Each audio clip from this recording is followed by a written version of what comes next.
perjumpaan pecinta dengan yang dicinta, perjumpaan perindu dengan yang dirindu, yaitu perjumpaan Allah dengan baginda Nabi besar Muhammad. Para ulama-ulama zaman dulu, beliau-beliau mengarang kitab yang menjelaskan tentang Isra Mi'raj. Ada kitab As-Siraj Al-Wahhaj fi Haqa'iqil Mi'raj, karangan Imam Abu Ishaq Muhammad ibn Ibrahim An-Nu'mani Asy-Syafi'i.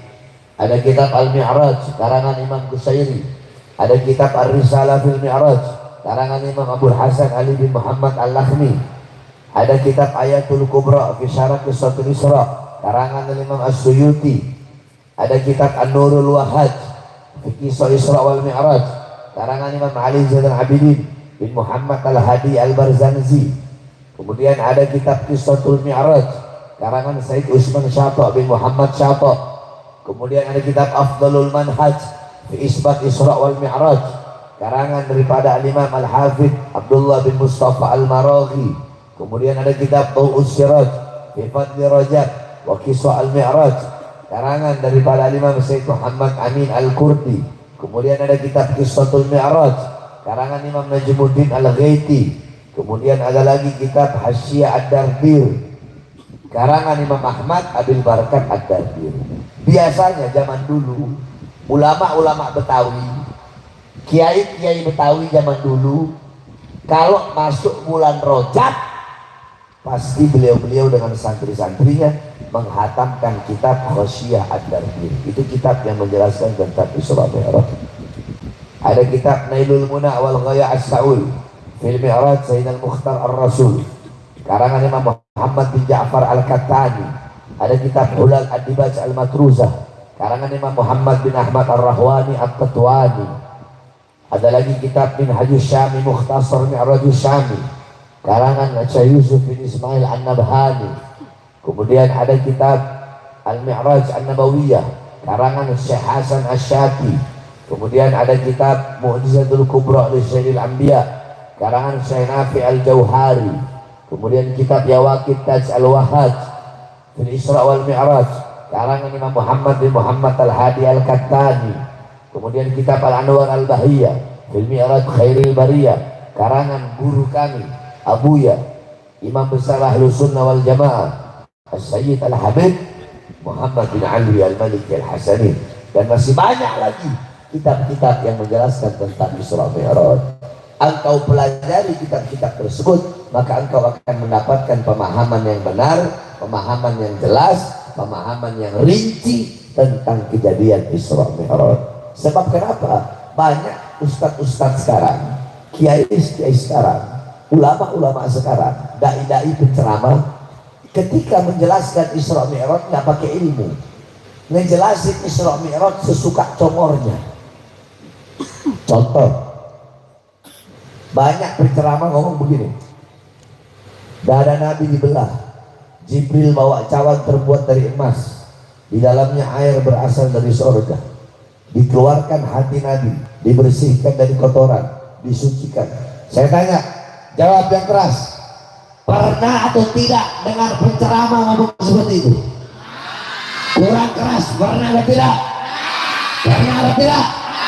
Kalau ada ustadz, kiai, habib, penceramah, dai, ulama ngomong kayak begitu, itu ustadz, itu kiai, itu habib, itu ulama goblok.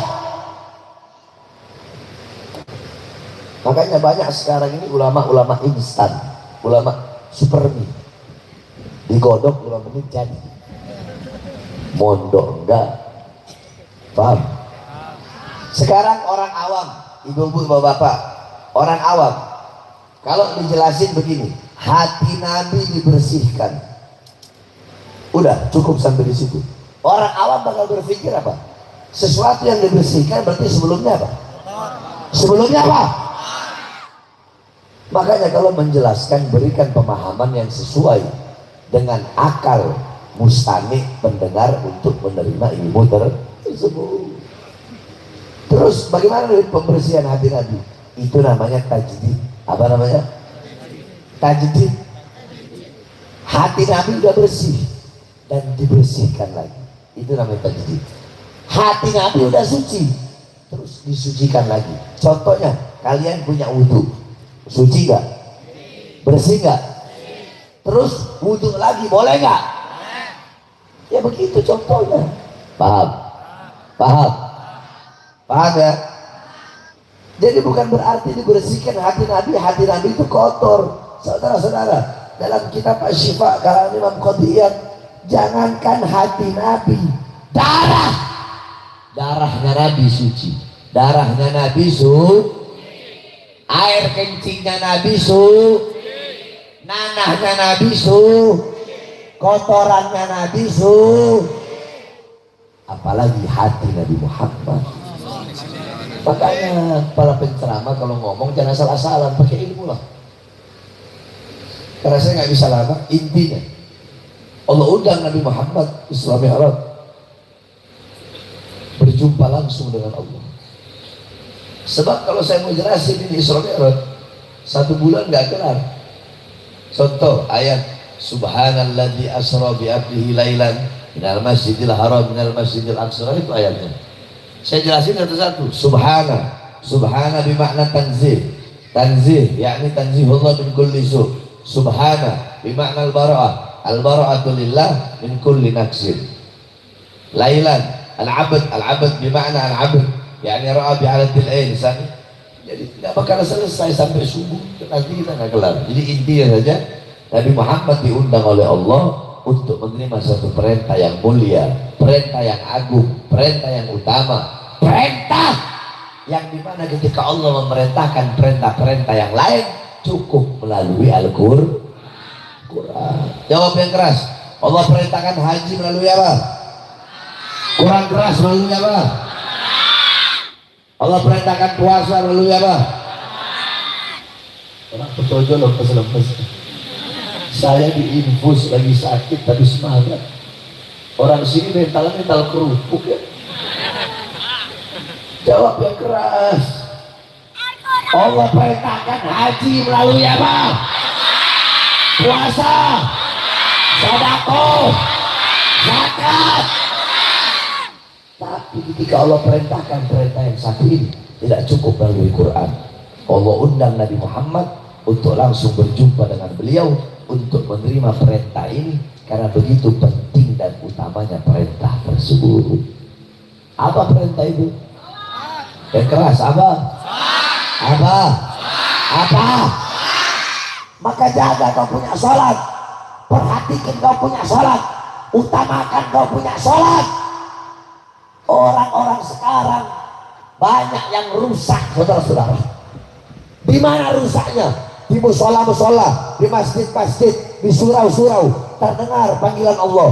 Hayya 'alas shalah, hayya 'alas shalah. Allah panggil, ayo sholat, ayo kembali kepadaku. Kalian yang dagang, berhenti dulu dagangnya.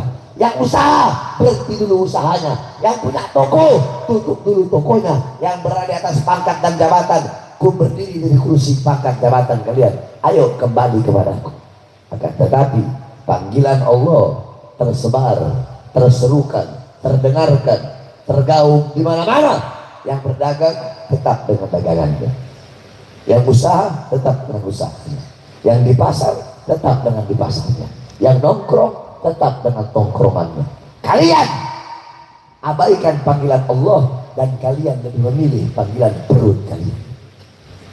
Orang-orang yang seperti ini, yang meninggalkan Allah karena perutnya, harga dirinya, nilainya sama dengan sesuatu yang keluar dari perutnya. Allah kalian tinggalkan gara-gara dunia. Pantes gak? Apa kita ini, saudara-saudara?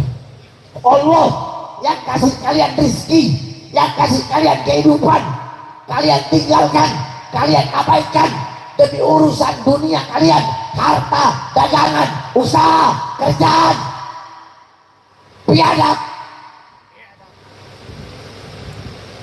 Harusnya dahulukan Allah. Saya tanya, satu hari berapa jam? Satu hari berapa jam? 24 jam. Ambillah 4 jam untuk sholat 5 waktu sekaligus baca wirid.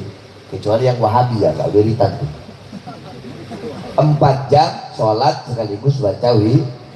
Masih ada berapa jam?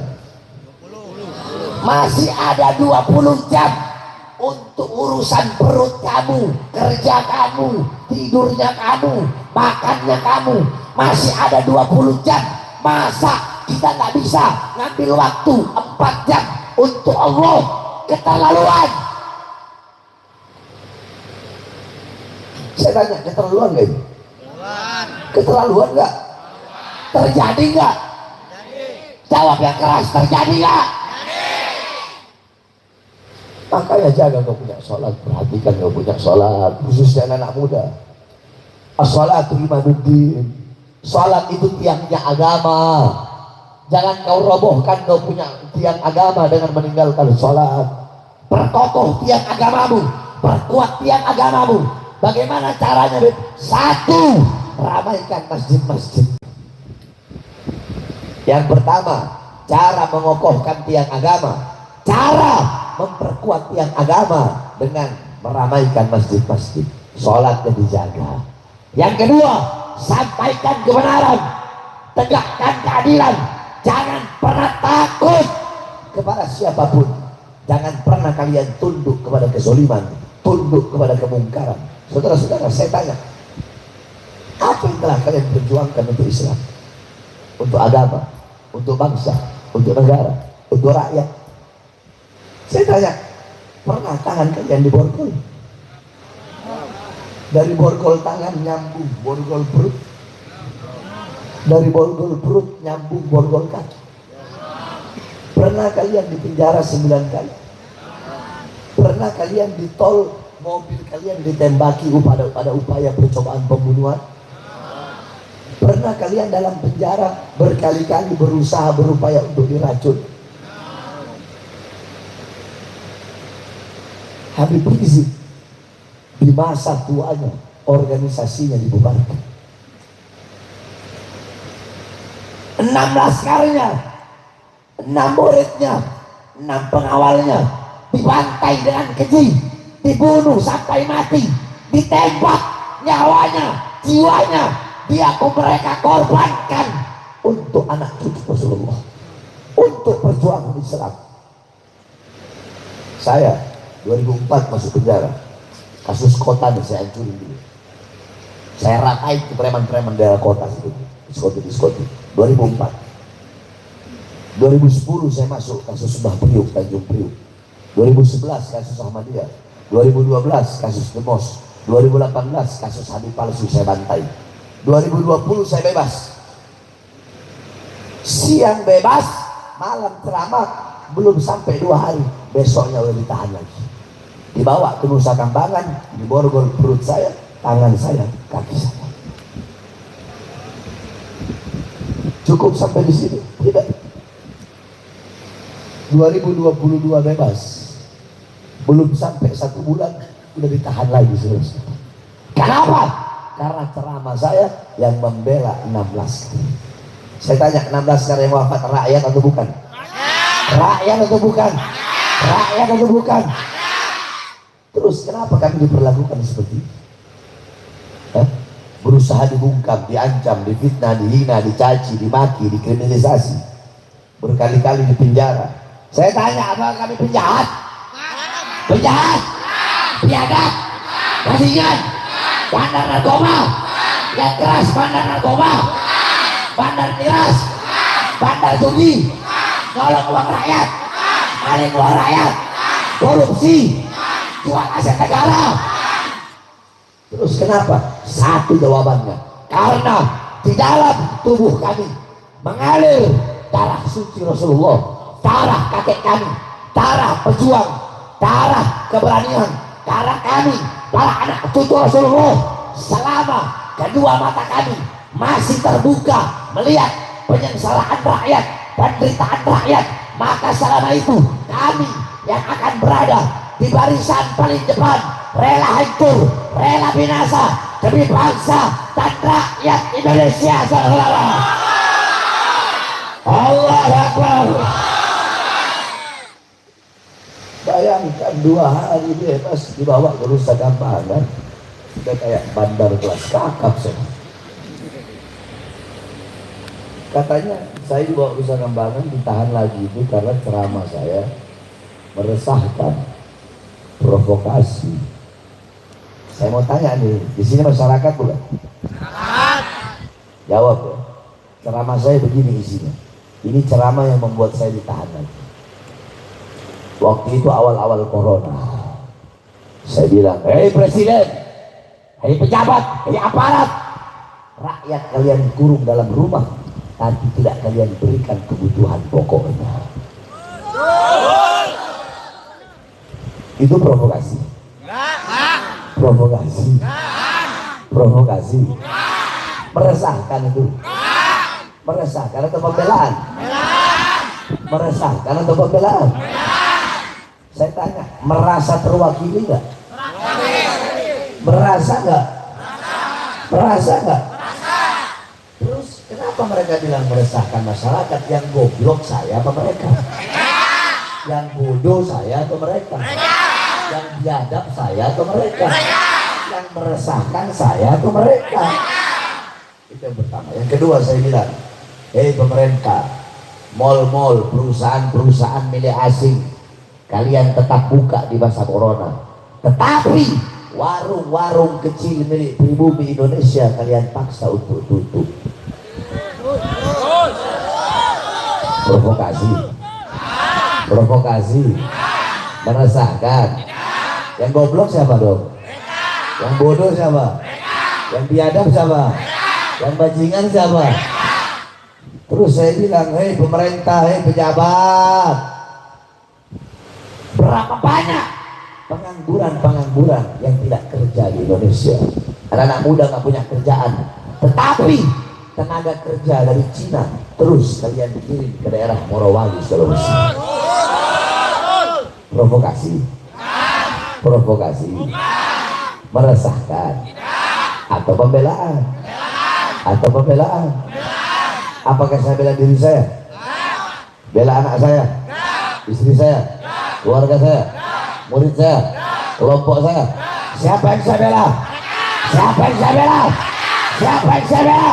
Yang saya bela rakyat yang susah, rakyat yang kelaparan, rakyat yang kehausan, rakyat yang menderita, rakyat yang tidak disejahterakan, rakyat yang ditipu, rakyat yang dibohongi, rakyat yang dicurangi. Sehingga saya bersumpah demi Allah, untuk bangsa, untuk NKRI, untuk Pancasila, untuk rakyat Indonesia, jangankan hanya di penjara, nyawa Bahar bin Smith, jiwa Bahar bin Smith, darah Bahar bin Smith, murah harganya, tumpah untuk agama, bangsa, dan rakyat Indonesia. Allahu Akbar. Allahu Akbar. Ibu-ibu, ibu-ibu, pejabat sekarang butuh sama rakyat kalau ada maunya doang. Betul. Betul. Mau pemilu, mau pencalonan, saya berjanji mensejahterakan rakyat. Saya berjanji memakmurkan rakyat. Tetapi setelah jadi, yang makmur bukan rakyat, yang sejahtera bukan rakyat, yang makmur partainya, yang sejahtera politiknya, perutnya, keluarganya, kita rakyat Indonesia menjadi budak di negara kita sendiri. Hei, hei. Nah itulah yang selama ini kita perjuangkan. Saya tanya, sembako mahal nggak? BBM naik nggak? Minyak naik nggak? Cabai naik nggak? Semua naik? Enak. Kita perjuangkan saudara. Makanya saya sampaikan ini, kalian para pejabat, aparat, pemerintah, jangan sombong sama pangkat dan jabatan kalian. Jangan, saya jenderal. Emang kenapa kalau kau jenderal? Kenapa? Kenapa? Kenapa kalau kau jenderal? Kenapa? Saya takut kalau kau jenderal. Hah? Saudara-saudara, alhamdulillah, saya yakin saya dilahirkan oleh ibu saya dalam keadaan cinta kepada kematian, bukan berani mati. Di atas berani mati ada cari mati, di atas cari mati cinta kepada kematian. Saya berharap untuk mati syahid di jalan Allah Subhanahu wa taala. Jadi jangan, nggak usah mau sombong-sombong sama pangkat dan jabatan. Betul? Saya tanya, gaji mereka dari siapa? Dari siapa? Seragam mereka dari siapa? Rumah dinas mereka dari siapa? Dari siapa? Mobil dinas mereka dari siapa? Dari siapa? Senjata mereka dari siapa? Water cannon mereka dari siapa? Gas air mata mereka dari siapa? Tapi mereka pakai buat rakyat. Betul? Betul? Makanya jabatan kalian, pangkat kalian, gaji kalian itu dari rakyat, dari air mata rakyat, darah rakyat, keringat rakyat, mata kalian. Jangan macam-macam dengan kami rakyat, jangan kurang ajar, jangan semena-mena dengan rakyat. Mentang-mentang kalian pejabat, aparat, jangan kurang ajar dengan rakyat Indonesia. Kenapa? Rakyat yang mengangkat kalian, rakyat juga yang bisa menurunkan kalian. Hei, ingat, di atas presiden ada satu, siapa? Kami, rakyat Indonesia, saudara-saudara. Indonesia merdeka, merdeka, merdeka. Mudah-mudahan pejabat menjadi pejabat yang baik, taat, amanat, patuh, tunduk kepada Allah. Amin ya Rabbal. Jangan jadi pelacur berdasi. Betul? Pelacur itu ada berapa? Ada 3. Pelacur ada berapa? Yang pertama, pelacur yang menjual kemaluannya. Yang kedua, pelacur berdasi yang menjual bangsa, negara, aset-asetnya demi kepentingan pribadinya atau partai politiknya. Ketiga, pelacur agama yang menjual ayat Allah, hadis demi kepentingan jabatan dan kekuasaan. Yang haram dibilang halal, yang haram dibilang halal, haram dibilang halal, halal dibilang haram. Inilah 3 sifat atau 3 pelak menurut versi Bahari. Semoga bermanfaat. Terakhir sebelum saya tutup, saya lagi bangun pondok pesantren. Bapak, ibu-ibu siap keluarkan harta, siap keluarkan harta.